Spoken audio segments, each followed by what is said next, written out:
Bismillahirrahmanirrahim. Assalamualaikum warahmatullahi wabarakatuh.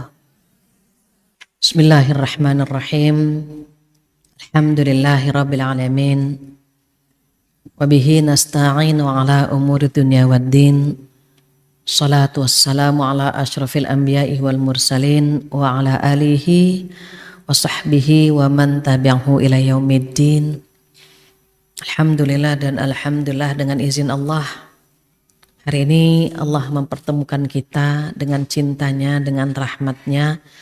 Mudah-mudahan ibu-ibu yang hadir hari ini Allah berikan kesehatan, umur yang panjang, rezeki yang berkah, rumah tangga yang sakinah, anak-anak yang soleh-solehah. Mudah-mudahan kita semua husnul khotimah dan dikumpulkan di jannah. Amin ya rabbal alamin. Tak lupa salawat dan salam kita sampaikan kepada kekasih kita Rasulullah sallallahu alaihi wasallam yang alhamdulillah kita pelajari sabdanya setiap bulan.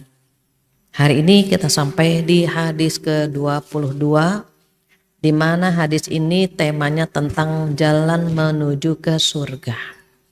Ibu waktu jalan ke sini kejebak macet nggak? Kalau pergi kemana saja ada aja ceritanya kan Bu. Ada yang kejebak macet, ada yang bensinnya habis, ada yang kehilangan barang gitu Bu. Ada yang tiba-tiba perut sakit, ada yang macam-macam Bu. Perjalanan dari rumah ke masjid ini saja ceritanya banyak, kendalanya banyak. Apalagi jalan menuju ke surga. Jalan antara rumah sama tempat tujuan saja godaannya banyak. Mau ngaji ada aja ujiannya. Ada yang jilbabnya belum disetrika, bajunya belum dicuci, gajian belum cair, macam-macam kan Bu. Nah, itu jalan di dunia sedemikian banyak rintangannya. Jadi kalau Allah memudahkan jalan kita menuju ke tempat ini itu karena anugerah Allah yang luar biasa. Tetapi bukan berarti orang yang jalannya itu gak lancar, bukan berarti gak disayang sama Allah. Justru ada hikmah yang tersimpan di sana, hanya orang-orang yang dekat sama Allah sensitivitasnya tinggi. Contoh, saya HP-nya baterainya nggak ada, sinyalnya nggak bagus. Di telepon saya bilang apa? Hah? Apa? Nggak kedengeran gitu kan Bu.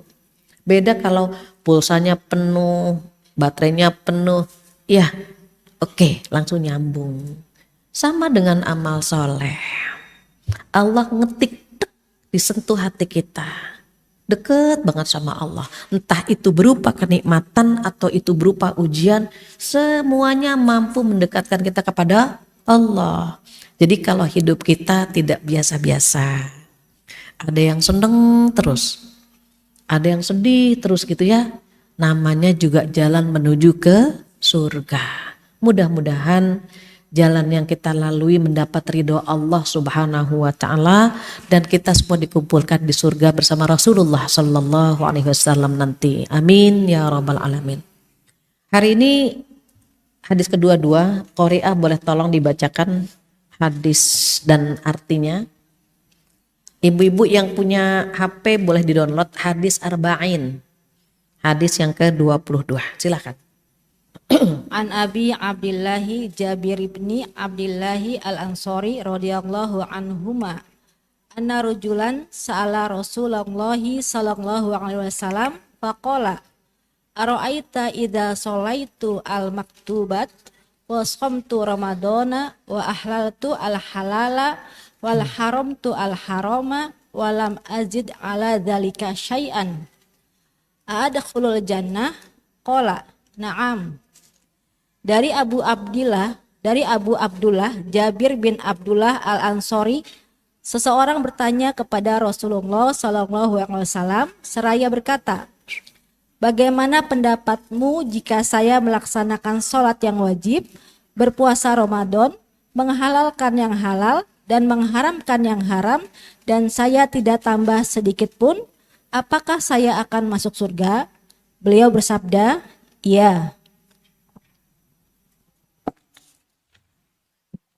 Wa ma'na haramtul haram ada di situ. Udah dibaca. Baik.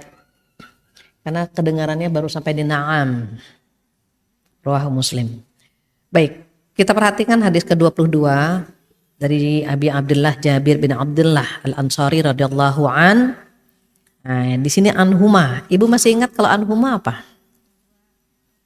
Dua-duanya Islam, anak sama bapaknya sudah memeluk agama Islam. Kalau anhu cuma yang meriwayatkan hadis saja, yang Islam, bapaknya belum Islam. Kalau ini anhuma berarti Jabir bin Abdullah dua-duanya Muslim, makanya anhuma. Anna rajulan sa'ala Rasulullah sallallahu alaihi wasallam faqal. Jadi Jabir bin Abdullah ini berkata, ada seorang lelaki yang bertanya kepada Rasulullah sallallahu alaihi wasallam. Pertanyaannya apa? Ara'aita idza shallaitu shalawatil maktubat. Shalawatil maktubat itu sholat 5 waktu. Jika aku sholat 5 waktu, gitu ya. Wasumtu Ramadan, dan puasa bulan Ramadan. Wa ahlaltul halal wa haramtul haram wa lam azid ala dzalika syai'a. Pertanyaannya, kalau saya cuma sholat 5 waktu, kemudian puasa bulan Ramadan, dan menghalalkan yang halal, menghalalkan yang halal, dan mengharamkan yang haram, gitu ya Bu.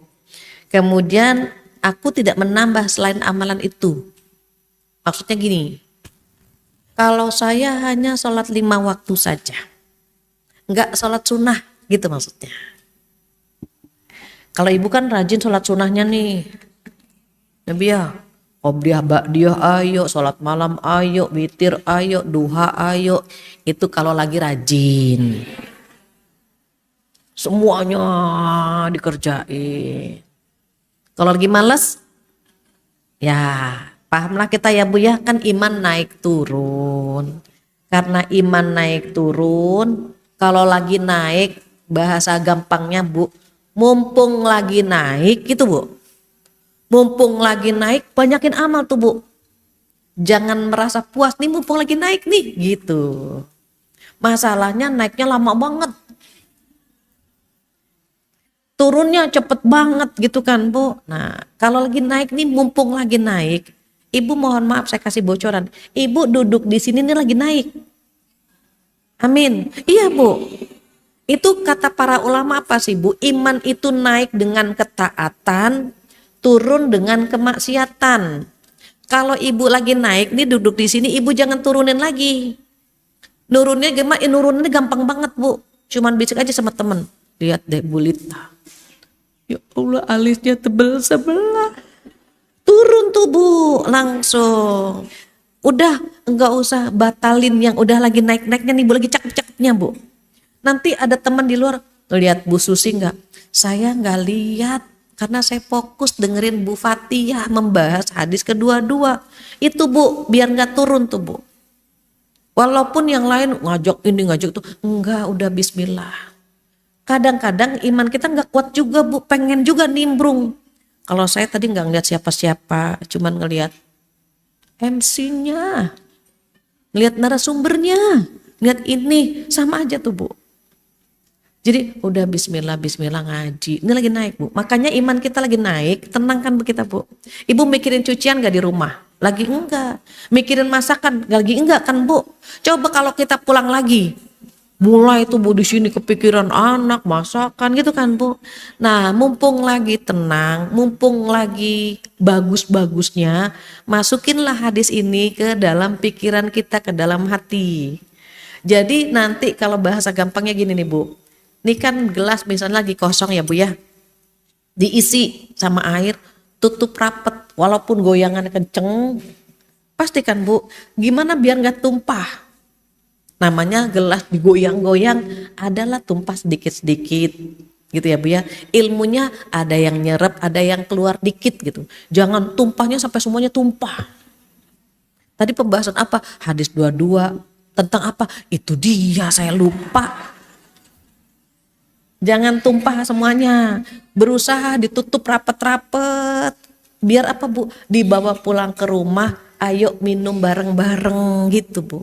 Ini bawa dapatnya dari sini 1 gelas, nyampe ke rumah tinggal 2 tetes. Mudah-mudahan enggak ya Bu. Nah, jadi ketika iman kita naik, mumpung lagi naik nih Bu, banyakin amal. Makanya orang ngaji, maaf ya Bu ya, orang ngaji, orang duduk di majelis ilmu, Allah bangga banget nyebut nama kita satu persatu. Bangga banget Bu. Kenapa? Kan nggak semua orang dibimbing ke sini gitu. Nah kalau sudah naik, oh maaf banget Bu, kita bukan malaikat ya Bu, ada sisi turunnya kan Bu. Malesnya, pengen bisa dosanya, turun gak apa-apa. Namanya juga bukan malaikat, tapi jangan terlalu terjun bebas. Jadi gimana? Jangan bikin dosa 3 hari berturut-turut yang bikin kita ngedrop. Kalau misalnya sholat kita lambat, usahakan tidak 3 waktu berturut-turut. Subuh udah lambat nih, zuhur jangan gitu. Kita kalau berpengaruh tuh Bu, subuh lambat, zuhur ikut lambat Bu. Asarnya pengen lambat lagi, itu begitu Bu. Terus kita bangun langsung, tutup sampai di sini aja lambatnya. Kenapa? Karena kalau lambat, 3 hari lambat semuanya, itu ngedrop. Maka nanti di sini dikatakan kalau saya sholat 5 waktu saja ya Bu, puasa bulan Ramadan saja, tapi menghalalkan yang halal. Maksudnya apa? Menjalankan semua perintah Allah. Kemudian wa haramtul haram, dan menjauhkan semua larangan Allah. Walam azid ala dzalika syai'a, dan aku nggak nambah sholat sunnah, nggak nambah puasa sunnah gitu ya Bu. Tuh begitu tuh gitu.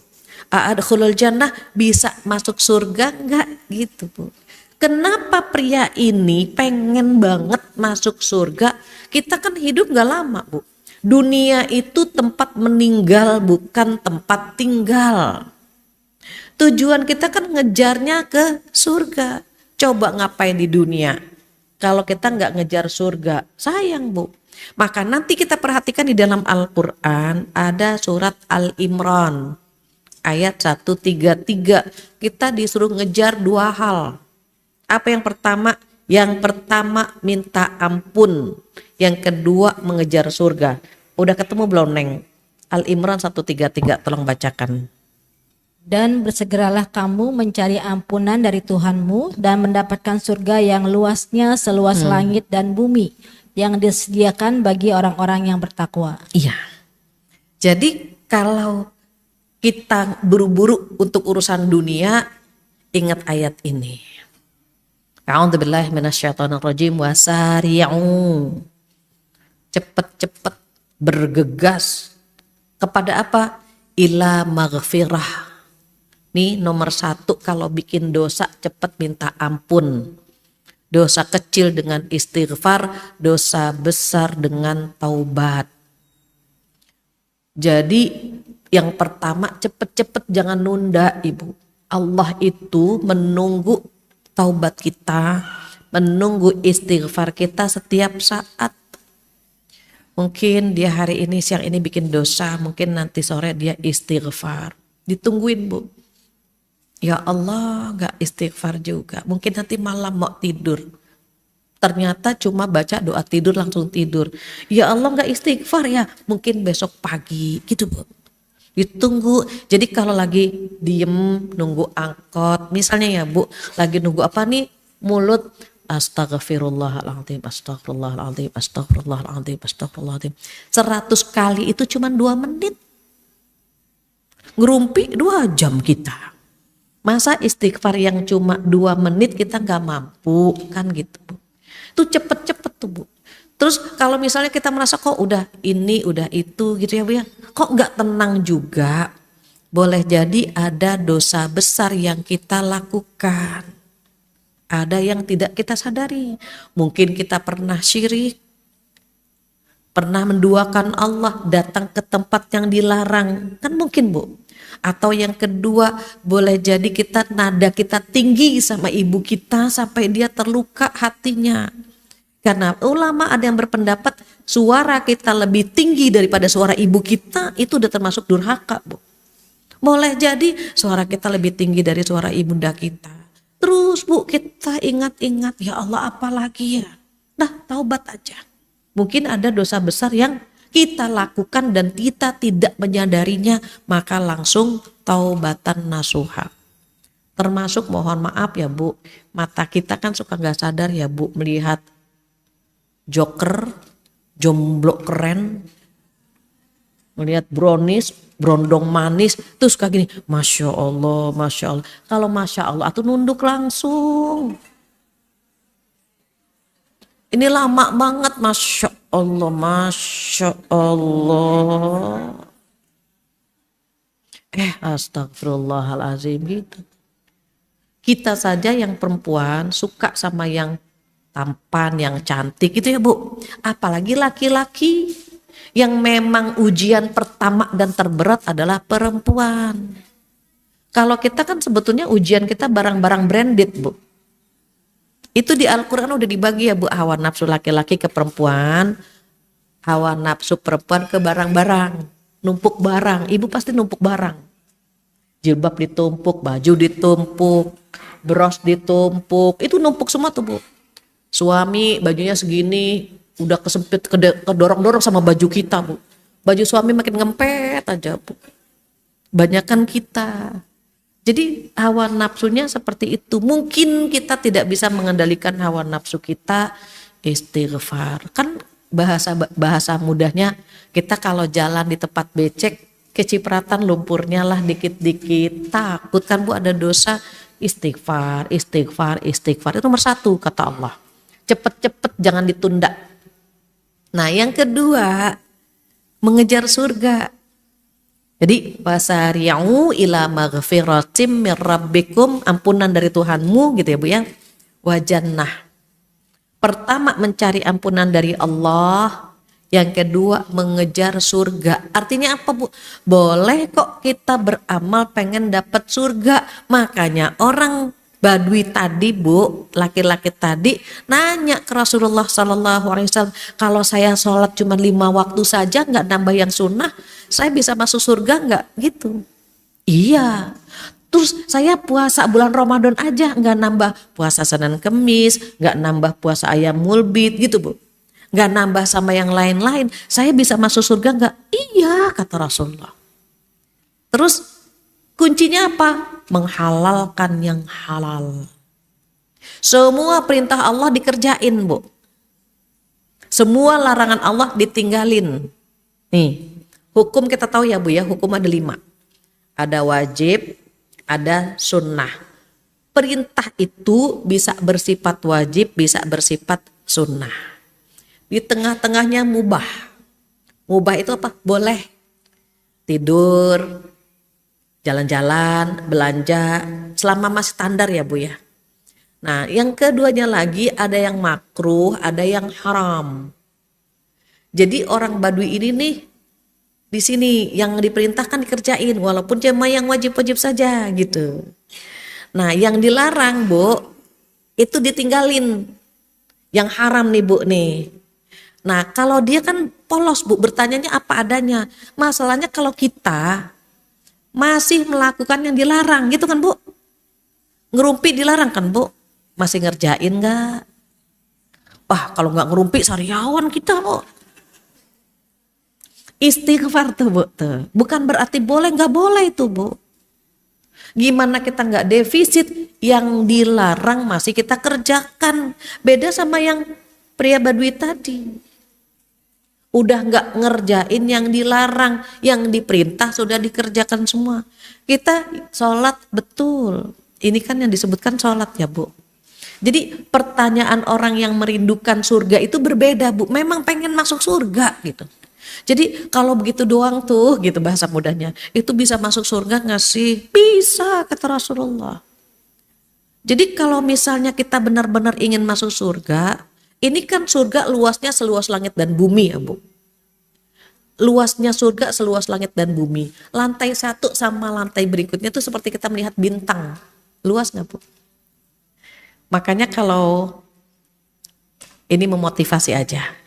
Kalau ada cerita orang baik-baik, dia itu melihat temannya, saudaranya yang lebih baik, dia melihat ke atas tuh Bu, seperti melihat bintang.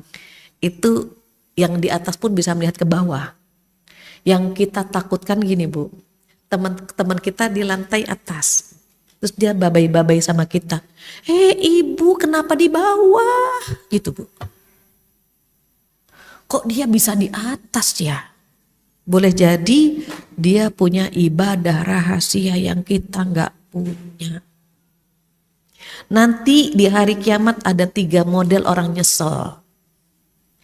Yang pertama yang menyesal adalah orang-orang non-muslim yang tidak pernah menyembah Allah, kemudian dimasukkan ke dalam neraka selama-lamanya. Kata siapa? Kata Allah di surat Al-Bayyinah.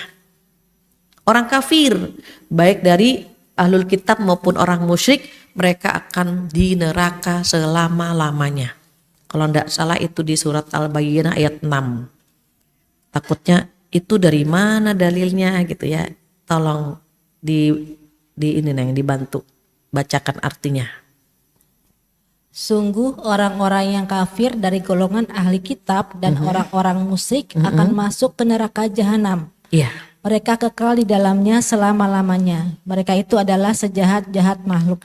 Syarrul bariyah, syar itu seburuk-buruk, sejahat-jahat, sejelek-jeleknya manusia itu dikatakan syarrul bariyah. Siapa mereka? Kata Allah, innalladzina kafaru min ahlil kitabi wal musyrikin fi nari jahannam. Orang-orang kafir baik dari ahlul kitab. Siapa ahlul kitab? Yahudi, Nasrani. Dan orang-orang musyrik. Siapa orang musyrik? Yang menyembah selain Allah. Jadi kalau ahlul kitab kan Yahudi, Nasrani ini Bu. Selebihnya itu yang tidak menyembah Allah masuknya ke dalam golongan orang musyrik gitu. Terus mereka tempatnya di mana? Di neraka jahanam khalidina fiha. Kekal Ibu. Nyesel nggak Bu dia? Nyesel nanti di hari kiamat. Mereka akan bilang apa? Ya Allah, kenapa dulu aku tidak menyembah Allah? Sehingga tempatku di neraka selama-lamanya. Karena kata Allah, khalidina fiha, kekal Ibu. Mereka tidak merasakan sesuatu yang bikin mereka nyaman. Di neraka gimana Bu? Kasurnya api, selimutnya api, bantalnya api, minumannya air mendidih, makannya nanah dan darah. Itu digambarkan tuh Bu di dalam Al-Quran.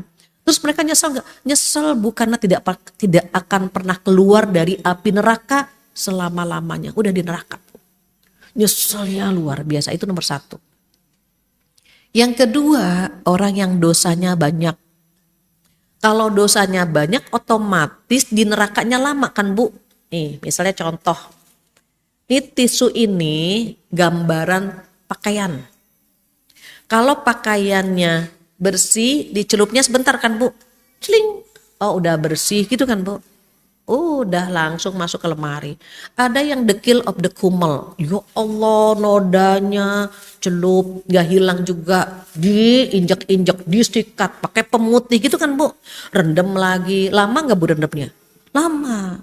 Makanya kalau kita dipinjamkan jiwa sama Allah Bu, jangan dinodai. Ini pinjaman loh Bu, nyawa kita pinjaman. Saya pernah buat ilustrasi, orang dipinjamkan nyawa seperti orang dipinjamkan pakaian. Ini contoh saja. Ada golongan nomor 1 dipinjamin pakaian, belum sempat dipakai. Terus pemiliknya minta, Bu, pakaian yang kemarin saya pinjemin mana? Oh iya, belum sempat saya pakai, dikembalikan. Seneng gak Bu? Yang punya seneng dong, belum dipakai kok masih bersih gitu. Nah yang kedua dipinjemin baju, minta 3 ya tisunya. Yang kedua dipinjemin baju. Terus dipakai, dikotorin. Tapi dia tahu ini baju pinjaman. Maka langsung cepat-cepat di laundry sebelum diminta sama pemilik. Dicuci di laundry. Terus digantung. Nanya, Bu, yang baju kemarin yang saya pinjemin mana? Oh iya, udah saya laundry. Dikembalikan kan Bu? Ini nomor 2. Yang paling parah yang nomor 3. Dipinjemin baju, dikotorin, kancingnya pada copot, mutenya pada copot, hancur nih baju nih. Pas yang punya datang, Ibu yang baju kemarin buat kondangan saya pinjemin mana? Ya Allah, saya belum laundry. Maaf ya pada sobek-sobek, kancingnya copot, mutenya pada gelinding semua kemana-mana. Ibu yang punya kesel nggak Bu? Kesel kan Bu? Ini perumpamaan kita dipinjamkan nyawa. Yang pertama belum dipakai itu adalah anak-anak yang meninggal sebelum balik, udah meninggal Ibu. Ibu kalau punya anak keguguran, Ibu ya punya anak meninggal belum balik, ini nih Bu nih diambil sama Allah udah nunggu kita di surga Ibu.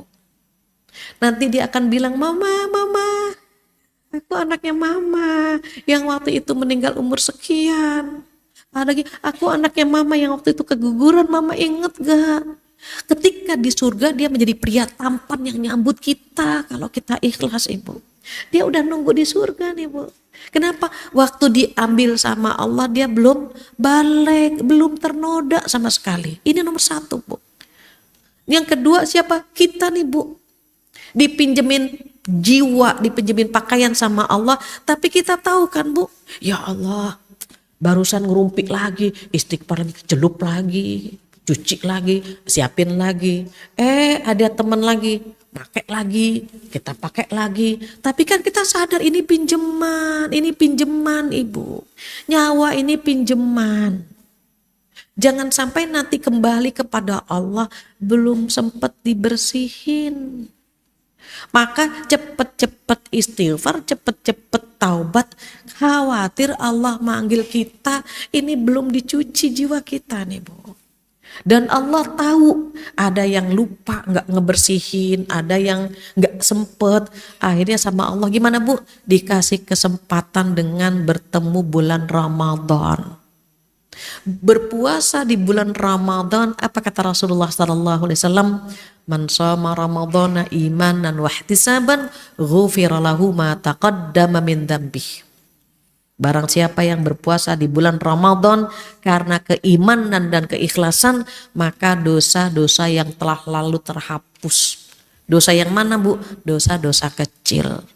Dosa besar gak dihapus kecuali dengan taubat. Udah nih kita alhamdulillah ketemu bulan Ramadan, bersih lagi, sholat taraweh, ngaji, zakat itu kan Bu. Habis lebaran dikotorin lagi. Iya kan Bu? Ibu kalau habis lebaran baca Qur'annya apakah serajin Ramadan? Enggak kan? Apakah serajin Ramadan salat sunnah kita? Enggak kan Bu? Mulailah ngerumpi. Waktu Ramadan, Mbak tahu enggak? Puasa gitu. Nanti aja habis lebaran. Kadang-kadang gitu kan Bu. Bahkan itu masih mending Bu, ada yang gini. Mbak, saya mau cerita, nanti aja habis maghrib gitu Bu. Jadi mereka memahami kalau habis maghrib boleh ngerumpi. Iya kan Bu? Nah kalau kita dipinjamkan nyawa sampai detik ini, jangan biarkan dia ternoda. Jangan nyaman dengan berbuat dosa. Makanya kadang-kadang kalau ada yang nyaman berbuat dosa sama Allah digugurin Bu. Nih seperti pohon di luar, ada yang kuning, ada yang hijau gitu kan Bu. Kemarin saya lupa Ibu tuh bahasa sininya apa ya, digetarkan itu ya. Ibu tahu ya diginin gitu Bu. Diorak. Saya lupa lagi ya, Ibu bilangnya diorak ya. Diorak. Kalau saya salah maaf ya Bu. Digetarin Bu, digoyang-goyang tuh pohon. Yang kuning-kuning jatuh nggak Bu? Nah, hidup kita diuji sama Allah, digetarin nih Bu. Biar dosa-dosanya jatuh karena kita belum mohon ampun. Atau Allah mau menaikkan derajat kita digetar, diorak-orak sampai kita tuh, ya Allah hujannya berat banget sih ya Allah, gitu kan Bu. Kita pernah sedih kan Bu? Pernah sedih, pernah pengen nangis tanpa sebab, pernah cemas, pernah galau, pernah ketakutan, pernah insecure, macam-macam. Semua rasa yang gak nyaman di sini nih Bu, itu menggugurkan dosa. Kenapa? Karena kita dosanya banyak, sama Allah digugurkan dengan dikasih ujian, tiba-tiba kepala pusing, tiba-tiba lutut nyeri. Makanya kalau ada yang duduk gemeter, itu suka astagfirullah. Mulai kan Bu, gitu. Kepala pusing, macam-macam kan Bu. Nih digetarin sama Allah, gitu. Kenapa? Biar gugur dosanya. Alhamdulillah kalau sempat digugurkan, kan masuk ke dalam surga Bu. Yang repot yang ketiga nih Bu. Bikin dosa, dia korupsi, dia membunuh, dia berzina, dia memfitnah. Nanti ada hitung-hitungannya tuh Bu di hari kiamat. Jangan ngiri dengan orang kaya yang mendapatkannya dengan cara yang haram. Jangan ngiri dengan orang kaya yang ketika dikasih kenikmatan gak pernah sholat. Gak usah ngiri. Jamaah saya ada yang bertanya begini, Bu Fathia, saya punya tetangga gak pernah sholat, tapi ya Allah Bu, hidupnya enak banget, anaknya sehat, suaminya sayang. Saya yang sholat jungkir balik setiap hari Bu, dikasih ujian gak berhenti-berhenti, ya Allah Bu. Jangan ngiri sama mereka. Kenapa? Khawatir ketika mereka dikasih kenikmatan dan gak pernah ingat sama Allah, namanya istidraj. Apa istidraj? Diulur-ulur sama Allah. Ibu pernah lihat orang mancing lindung gak? Orang mancing lindung kan diulur Bu. Ulur gitu kan Bu.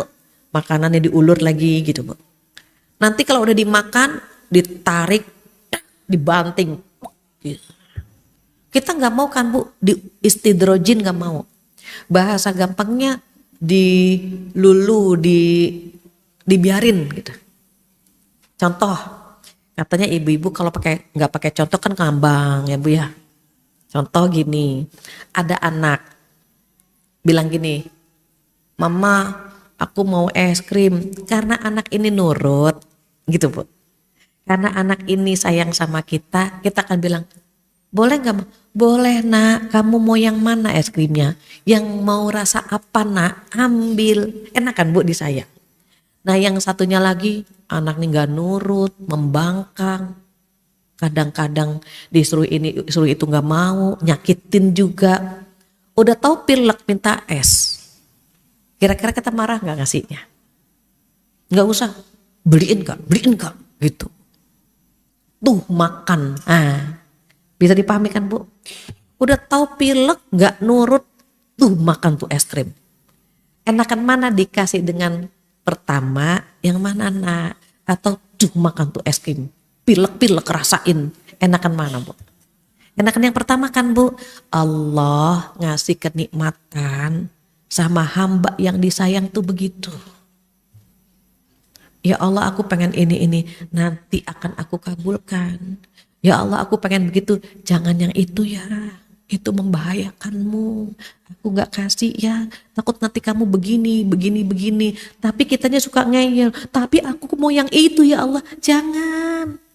Nanti ya, kalau kita tahu Bu bagaimana Allah sayang sama kita, ngelindungin kita akan nangis Ibu.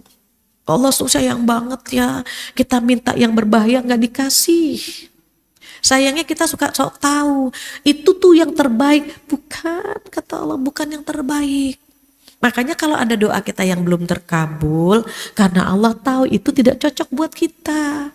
Itu boleh jadi akan membahayakan kita. Cuma kadang-kadang kita suka ngeyel, ya Allah udah minta gak dikasih-kasih, ya Allah udah lama banget. Iya kan Bu? Nah kalau orang yang istidraj, jauh dari Allah tapi dikasih kenikmatan terus. Semakin jauh dari Allah dikasih kenikmatan lagi. Dia gak pernah bersyukur kepada Allah. Jangan pernah ngiri sama yang begini nih Bu. Ngirinya sama yang mana? Yang selalu dekat dengan Allah. Jangan ngiri kalau dikasih kenikmatan tapi dia jauh, gak usah ngiri. Kenapa jamaah saya banyak yang bertanya begitu? Kenapa dia nggak pernah sholat tapi dikasih kenikmatan? Nggak perlu ngiri, Ibu. Khawatir itu yang namanya istidroj. Nggak apa-apa kita dikasih rejeki pas-pasan.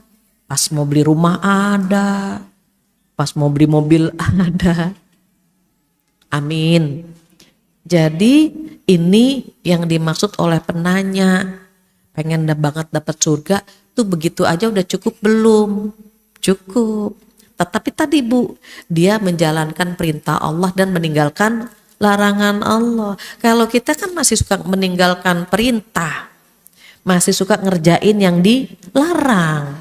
Jadi gimana? Gini, contoh lagi, ibu makan nasi 2 piring, makan nasi 2 piring, kenyang nggak?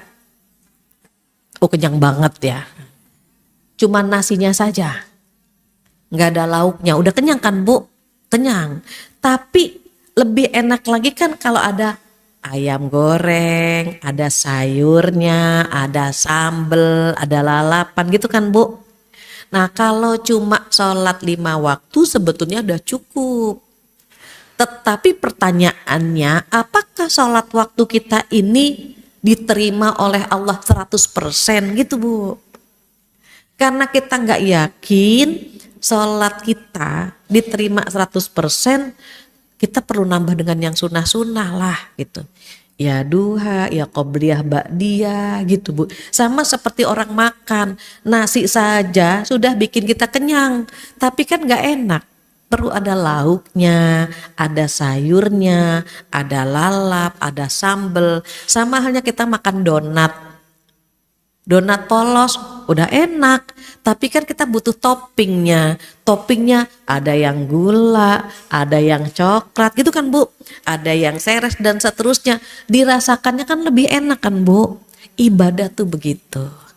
Kita kalau pengen nambah dengan yang sunnah-sunnah itu karena kita khawatir Bu. Yang wajib itu kita gak diterima semua gitu. Apalagi kita masih senang sama dosa, masih kadang-kadang lalai, diperintah sama Allah sholat, kita masih bilang nantilah Allah tahu kok, makan aja dulu gitu. Sholat masih ditunda, zakat masih ditunda, puasa aja kita ada yang belum bayar kodok kan. Jadi diusahakan yang belum bayar kodok puasa tunaikan cepat. Kenapa di sini yang disebut sholat sama puasa? Karena sholat tiangnya agama. Puasa bentengnya kita dari api neraka. Nanti detailnya itu akan ada di hadis setelah ini Bu. Kita kan nih hadis ke berapa sekarang? 22. Kedua, 3. Detailnya akan ada di hadis 23. Makanya to be continue, rajin-rajin ngaji gitu. Biar kita tahu, oh maksudnya ini, oh maksudnya itu gitu ya Bu ya. Jadi jangan pernah puas dengan amalan wajib karena khawatir tidak semua yang kita lakukan diterima oleh Allah Subhanahu wa Ta'ala. Terakhir Bu, terkait kenapa sih yang disebutkan salat dengan puasa gitu ya Bu ya. Sholat itu tiangnya agama. Gini, nih masjid kan kokoh banget nih Bu. Kok karena tiangnya kokoh, gitu Bu. Karena tiangnya kokoh. Saya buat ilustrasi saja. Rukun Islam ada berapa Bu? 5. Rukun Islam 5. Saya dengar ada yang 6. Takut ketuker. Iman sama Islam beda ya Bu. Rukun iman, rukun Islam 5. Kita buat simulasi rumah. Kalau kita mau bangun rumah, itu perlu cakar kan Bu? Cakar. Nah cakarnya itu syahadat. Makanya dia di dalam kan Bu? Cakar nongol gak Bu?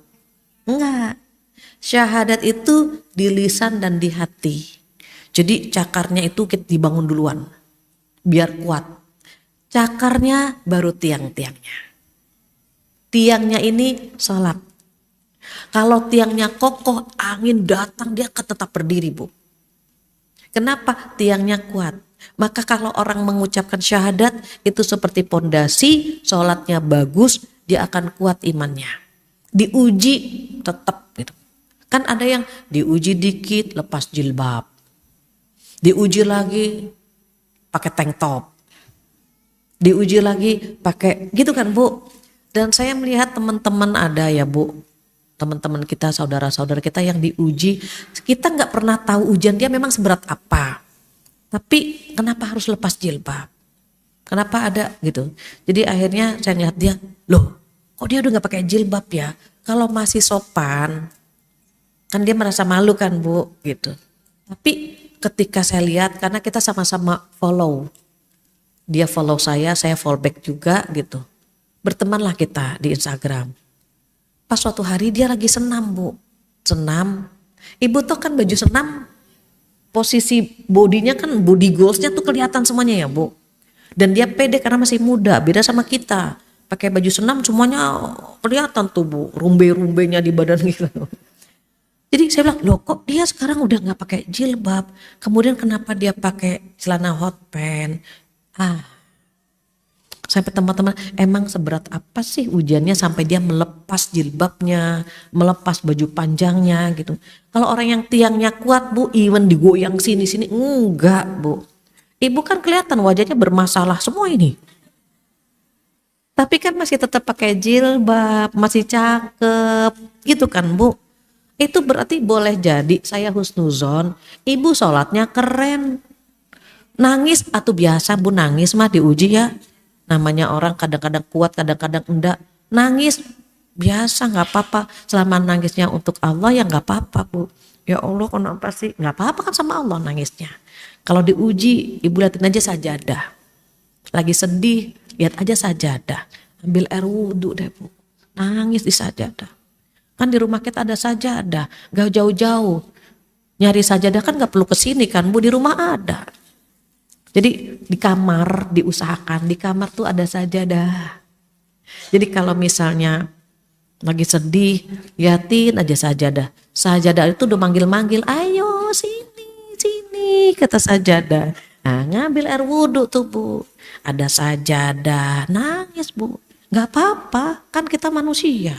Dan Allah seneng banget kalau kita manja sama Allah gitu. Jadi itu tiang. Terus rumah butuh tiang, butuh atap. Nah atapnya ini puasa. Yang membuat kita terhindar dari teriknya sinar matahari, dinginnya malam. Ini kan Bu, ada atapnya, kita gak kehujanan. Puasa.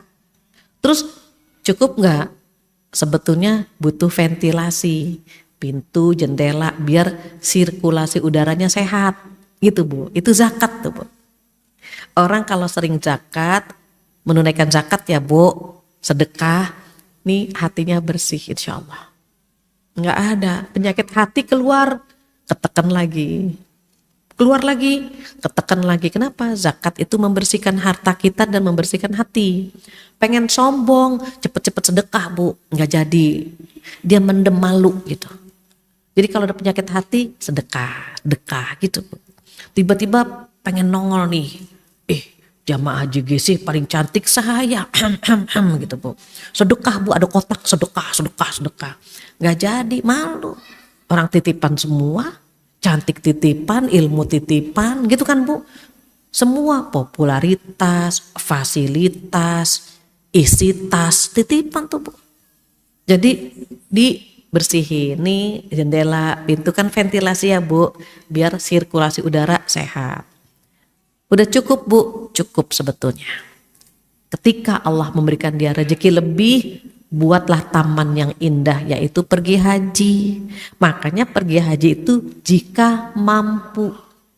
Kalau nggak mampu kan nggak wajib Bu, nggak wajib. Taman juga ada yang asri, ada air mancurnya, ada bunga-bunga, ada yang tamannya berantakan banget Bu. Ada kan dulu sinetron atau cerita udah pergi haji tapi pelit gitu ya Bu ya. Udah pergi haji tapi gitu. Tapi kan dia udah punya taman. Tinggal ngeberesin aja gitu. Hilangkan, kurangi, mengatakan apa? Percuma udah haji tapi nggak percuma Ibu. Dia udah punya taman, tinggal diberesin aja tamannya. Kadang-kadang manusia suka lupa gitu. Percuma ngaji di JGC tapi perilakunya masih begini-begini. Enggak percuma. Kita ngaji dapat pahala. Kita ngerumpi, kita berdosa. Enggak ada kalimat percuma, Ibu. Allah itu maha adil. Yang sering mengatakan percuma kan hamba. Kalau ada yang bilang, percuma ngaji, pacarannya doyan banget. Kalau enggak ngaji, lebih doyan lagi dia. Percuma ngaji ngerumpinya berjam-jam. Kalau nggak ngaji bisa berbulan-bulan dia ngerumpinya gitu. Jadi nggak ada kata-kata percuma. Kenapa? Allah maha adil. Demikian ibu-ibu solehah. Intinya kalau ada dalam diri kita kerinduan kepada surga, cari jalannya sesuai dengan yang kita bisa. Contoh, kita bisanya duduk di sini, udah lakukan. Boleh jadi duduk di sini mengantar kita ke surga. Lagi nggak ngaji nih, bisanya sedekah. Kasih ke anak, kasih ke tetangga. Ya Allah, belum ada rejeki. Kan sedekah yang paling mudah kan senyum. Keluar aja sebentar, senyum. Mau kemana Bu? Gitu. Senyum itu sedekah kalau ada temannya. Jangan buka pintu senyum-senyum sendiri. Enggak sedekah. Yang jadi sedekah ketika kita buka pintu, ada tetangga lagi nyapu. Ibu sehat, alhamdulillah. Senyum itu Bu, itu sedekah itu Bu. Jadi cari aja caranya, pasti bisa Ibu. Bangun tidur, buka hordeng, alhamdulillah ya Allah, bunga tumbuh, ada kucing lewat, alhamdulillah. Terus aja Bu, lewat caranya kita. 24 jam kalau kita ingat kita sedang bertransaksi dengan Allah Bu. Kita akan melakukan hari-hari, mengisi hari-hari dengan yang baik-baik semua. Suami masih tidur, ya Allah ngoroknya seksi banget. Selimutin, boleh jadi nyelimutin suami itu yang ke surga, kan gitu Bu. Apa kata Rasulullah? Jangan menganggap kebaikan ya, jangan meremehkan kebaikan sekecil apapun. Boleh jadi itu yang memasukkan kita ke dalam surga, walaupun dengan, nah itu disebutkan, ada yang dengan mengantarkan sayuran ya Bu ya. Kita makan daging cuma kuahnya dapet ya udah pahala. Tapi kalau bagus ada dagingnya sih Bu, jangan kuahnya aja kita ngasih. Itu sebuah ungkapan di mana gitu maksudnya. Even cuma kuahnya aja itu dapat pahala gitu. Jadi nggak ada alasan ya Bu untuk tidak melakukan kebaikan di sisa umur kita. Wallahu a'lam bishawab. Nggak terasa jam 11:03. Ibu ada yang mau ditanyakan, ditambahkan atau dikurangi? Saya kembalikan lagi kepada MC kondang kita, silakan. Silakan yang mau bertanya, 2 orang dulu. Satu lagi yang mana? Bisa maju Ibu. Maaf. Langsung aja Bu. Assalamualaikum warahmatullahi wabarakatuh. Salam. Ustazah mau nanya, kalau ciri-ciri orang dapat hidayah itu gimana Ustazah? Itu aja cukup. Ya, Assalamualaikum warahmatullahi wabarakatuh. Waalaikumsalam.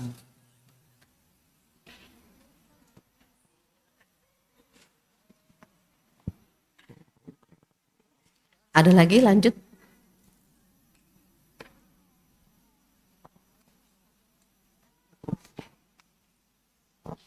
Assalamualaikum warahmatullahi wabarakatuh. Waalaikumsalam. Izin bertanya Ustazah. Tadi kita di sisa umur kita sebaiknya atau seharusnya kita banyak berbuat kebaikan. Ada pertanyaan, bagaimana jika seseorang sudah ditinggalkan oleh suaminya, mempunyai orang tua yang sudah uzur, dan mempunyai anak gadis yang belum menikah. Mana yang harus kita dahulukan? Apakah orang tua kita yang sudah uzur Ustazah di kampung itu ya, ataukah anak gadis kita yang memang menjadi tanggung jawab kita setelah suami tidak ada. Demikian Ustazah, semoga sehat-sehat selalu. Amin. Baik. Makasih. Terakhir, biar ganjil 3 orang. Satu lagi dari belakang ya. Silakan yang dari belakang. Oh nggak ada. Silakan Ibu. Assalamualaikum warahmatullahi wabarakatuh. Waalaikumsalam warahmatullahi wabarakatuh. Saya Di mau mana ya? Oh, di depan. Katanya tadi di belakang, nggak jadi ke belakang.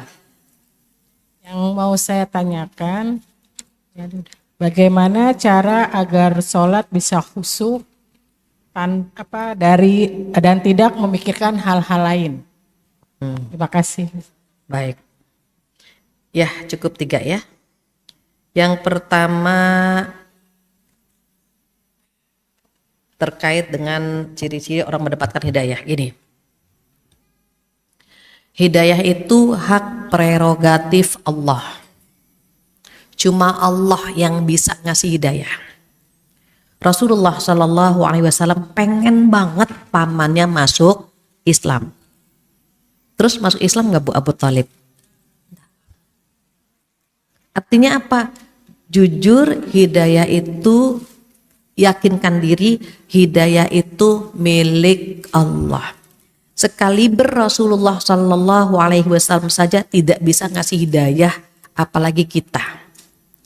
Namun hidayah perlu dijemput. Kenapa kita meyakinkan bahwa hidayah milik Allah? Biar kita nggak putus asa ketika ngajak orang kepada kebaikan dia nggak ngikutin. Bisa dipahami? Kita nyuruh anak sholat, nyuruh pasangan sholat, nyuruh temen ngaji. Kan nggak semuanya ikutin kita yang kita mau kan Bu? Ya Allah, anak disuruh sholat susah, temen disuruh sholat susah gitu. Artinya apa? Kita nggak bisa ngasih hidayah sama mereka. Even kita teriak-teriak minta mereka begini. Kita punya teman deket banget, baik, udah nutup aurat, tapi nggak sholat. Itu bukti, ya Allah bener ya. Hidayah itu milik Allah. Walaupun kita orang terdekatnya, kita teman deketnya, kita yang sering ngobrol sama dia, tetap kita nggak bisa ngasih hidayah sama dia. Kita yakin akan apa? Ya Allah, jangankan kita, Nabi saja tidak bisa ngasih hidayah, apalagi kita gitu. Artinya apa? Serahkan sama Allah, itu nomor 1. Terus hidayah perlu dijemput, ya. Kalau pengen ngejemput hidayah, ketika ada keinginan berbuat baik, itu undangan dari Allah itu. Tapi kadang-kadang kita nggak punya kekuatan Bu. Contoh, kita dibangunkan, kita cuma ngintip jam berapa tuh, masih jam 2:30 tidur lagi. Itu kan dikode sama Allah kan, bangun. Kadang-kadang kita bangun, kadang-kadang kita nggak bangun kan. Waktu kita bangun tuh Bu, itu hidayah. Tapi kadang-kadang kan kita enggak, kata setannya baru juga jam 3, tidur aja, ntar jam 4 atau gitu, bangun lagi. Ternyata enggak bangun Bu, sampai azan berkumandang. Pernah begitu kan? Artinya apa? Allah tuh ngundang kita ke pintu-pintu kebaikan, tapi enggak semua hati terbuka untuk memenuhi undangan itu. Duduk di sini Bu, undangan dari Allah. Tapi enggak semua orang kan bisa datang ke sini sama begitu. Makanya kadang-kadang mohon maaf kalau di Instagram saya suka posting acara di stories ya. Seringnya itu saya memposting di stories undangan pengajian. Karena ada yang begini, Bu Fathia kok nggak kasih tahu kita kalau ada pengajian di sini gitu.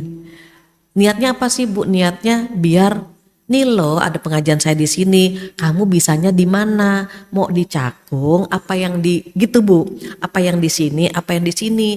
Ayo, nih undangan kebaikan. Makanya saya kadang-kadang melihat ada pengajian yang Masya Allah banyak banget Bu. Itu tuh Allah yang menggerakkan mereka duduk di situ.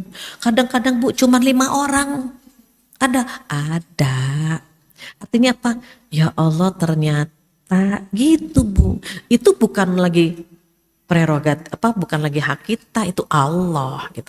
Sampai-sampai pernah di sebuah pengajian di masjid, naruh helm, naruh gitu kan Bu di luar. Pas hujan turun Bu, lari semua, saya sendirian Bu. Mereka yang menyelamatkan helmnya, yang menyelamatkan sepatunya. Saya bengong aja, refleks Bu. Ketika gitu Bu ya, lari semuanya. Ini pada kemana? Saya bilang, ngambil sepatu. Artinya apa Bu? Di otak kita masih mikirin dunia kan berarti Bu gitu. Ya Allah, saya sampai bubarnya tuh kayak 1, 2, 3 gitu Bu. Hujan gitu. Itu kayak anak ayam yang dibuka pintunya itu langsung nyari jalannya sendiri Bu. Yang menyelamatkan motornya, yang menyelamatkan helmnya, sepatunya gitu. Itu hal-hal seperti itu. Jadi Allah itu mengundang kita untuk berbuat kebaikan. Selalu, setiap saat. Kalau kita bangkit, bangun, ngikutin suara kebaikan itu hidayah. Masalahnya kadang-kadang kita nggak berdaya. Makanya ketika muadzin bilang, hayya 'alas sholat gitu ya Bu. Ayo kita sholat. Jawaban kita apa Bu? La haula wala quwata illa billah. Tidak ada daya dan tidak ada kekuatan kecuali dari Allah. Ada yang dikasih kekuatannya besar, langsung ngambil air wudhu, langsung sholat. Ada yang dikasih kekuatannya setengah. Ntar dulu lah kali ya Allah baru pulang ini dari JGC. Mana lapar lagi. Makan dulu, habis makan senderan, ketiduran. Kayak gitu kan Bu. Udah gitu Bu, sedihnya ya Bu, ada orang yang dikasih kekuatannya dikit banget. Cepet-cepet wudhu baru Allahu Akbar, adzan asar. Ada kan Bu. Tapi masih dikasih kekuatan tuh dikit. Yang tidak sholat nggak dikasih kekuatan sama Allah untuk menjemput hidayah itu. Pasti yang paling tahu tentang kita, diri ini, ya kita sendiri kan Bu. Jadi minta sama Allah, jadi memang minta. Ya Allah mudahkan saya ngaji, mudahkan saya sholat, mudahkan saya menghafal Quran, hal-hal gitu tuh minta sama pemilik hidayah, begitu. Yang kedua terkait dengan anak, mana dulu nih ngurusin anak apa orang tua? Kalau anak itu nggak ada yang ngurusin lagi kecuali kita orang tuanya. Apalagi suami meninggal. Kalau orang tua kita kan ada anak-anak yang lain, bisa dipahami Bu. Apalagi misalnya kita 5 bersaudara misalnya, 7 bersaudara atau 3 bersaudara, kan bisa gantian tuh. Senin Selasa saya, misalnya gitu Bu. Rabu Kamis kakak, Jumat Sabtu adik, kan bisa gantian gitu kan Bu. Minggu tergantung nih, di rolling lagi. Kalau anak siapa yang ngurusin anak kalau bukan orang tuanya? Jadi kalau untuk mengurus orang tua, merawat orang tua, ibu diskusikan dengan semua keluarga. Anak hanya kita yang merawat anak kita. Makanya suami boleh perhatian sama ibu, tapi kewajiban dia sama anak istrinya lebih utama. Karena kalau ibunya yang ngerawat banyak, tapi anak istrinya kan yang bertanggung jawab hanya dia, hanya suaminya. Nggak bisa kan dititipin sama tetangga. Mas, saya titip istri saya ya.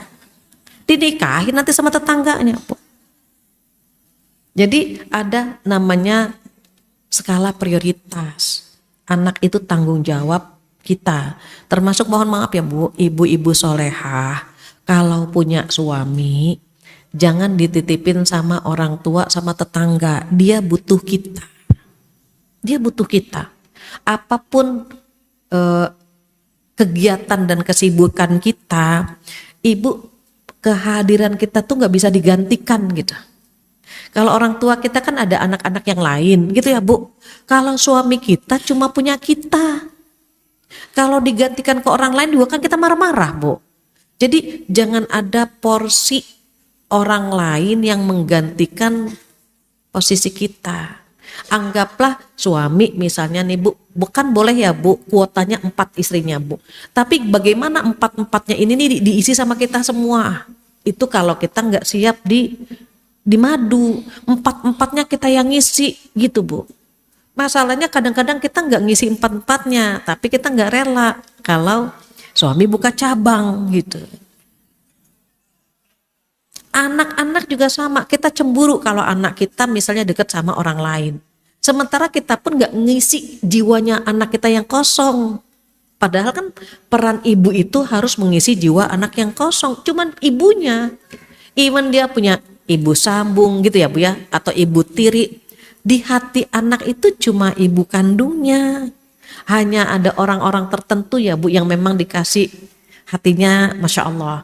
Walaupun ibu sambung, walaupun ibu tiri atau ibu angkat, tapi dia bisa mengisi jiwa anak itu. Ada kan ya Bu ya yang demikian gitu. Jadi ada skala prioritas yang harus kita utamakan, yaitu anak-anak dan pasangan kita. Taat sama orang tua tetap wajib Ibu, tetap wajib, namun prioritasnya begitu. Anak-anak dan keluarga. Kemudian terakhir, sholat biar khusyuk bagaimana? Itu juga kan pertanyaan kita bareng-bareng Bu. Bagaimana biar khusyuk? Ada tipsnya, nanti kita cari. Pertama itu baca a'udzu. A'udzubillahi minasyaitonirrajim gitu Bu. Syukur-syukur baca trikul, tapi kan lamaan kan Ibu ya trikul ya Bu ya.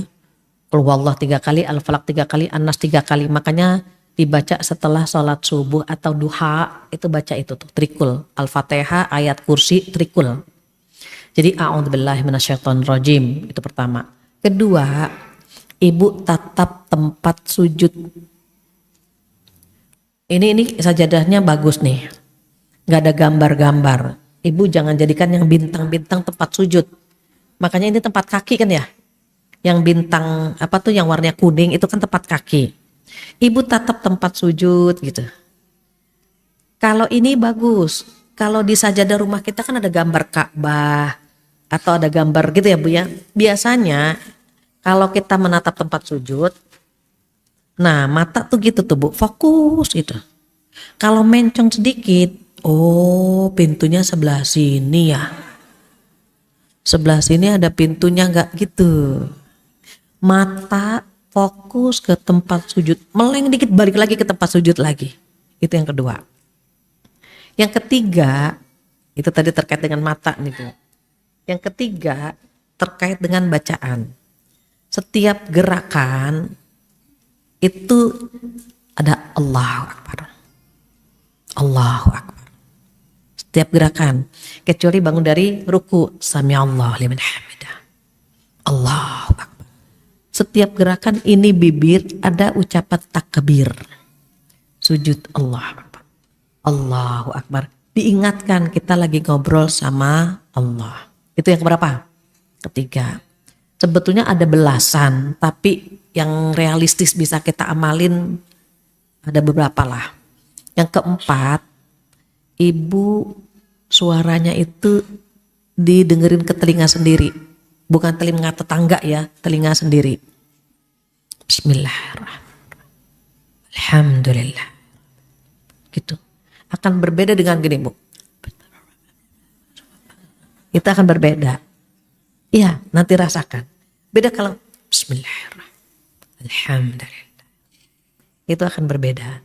Nih, dengerin ke telinga. Kemudian yang terakhir, urusan dunia di stop, TV matiin, kompor matiin. Sholat itu ibadah yang gak bisa disambi. Puasa sambil masak bisa Bu. Zakat sambil jalan-jalan bisa kan Bu? Oh ada dia lagi jalan-jalan ada masjid bisa kan Bu? Sholat sambil masak, ya Allah itu gak bisa. Baru rokat ketiga kayaknya ikan angus nih gitu Bu. Mana bisa khusyuk? Itu ibadah yang gak bisa disambi. Jadi matikan TV, jangan nyambi sinetron gitu Bu. Nunggu sinetron sambil sholat, pas iklan dia wudhu. Pas mulai lagi sinetronnya duduk lagi. Pas iklan dia sholat. Pas mulai sinetronnya, wah dia cepet banget. Gak bisa. Jangan disambi. Syukur-syukur ada yang keenam, kita memahami apa yang kita baca. Minimal surat Al-Fatihah tahu artinya. Itu jadi kita sibuk memikirkan arti dari bacaan kita.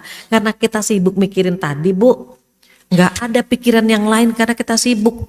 Bismillahirrahmanirrahim. Kita tahu artinya. Tapi kan tadi ya Bu, nggak semua orang bisa memahami arti yang kita baca sehingga kekhusyuannya berkurang. Demikian wallahu a'lam.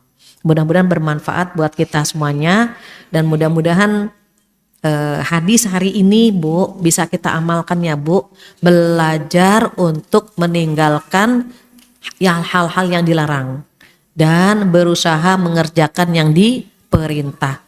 Kuncinya satu, ikuti yang Allah mau, bukan yang kita mau.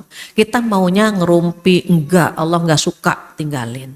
Kita maunya misalnya begini, lagi belajar kan Bu, belajar mengikuti apa yang Allah mau, bukan yang kita mau. Mudah-mudahan surga yang seluas langit dan bumi Allah sediakan buat kita semua yang hadir di sini, insya Allah, amin ya rabbal alamin. Demikian, kurang lebihnya mohon maaf. Kita tutup dengan doa penutup majlis bersama-sama. Subhanakallahumma wa bihamdika asyhadu an la ilaha illa anta astaghfiruka wa atubu ilaik. Wabillahi taufiq wal hidayah. Wassalamualaikum warahmatullahi wabarakatuh.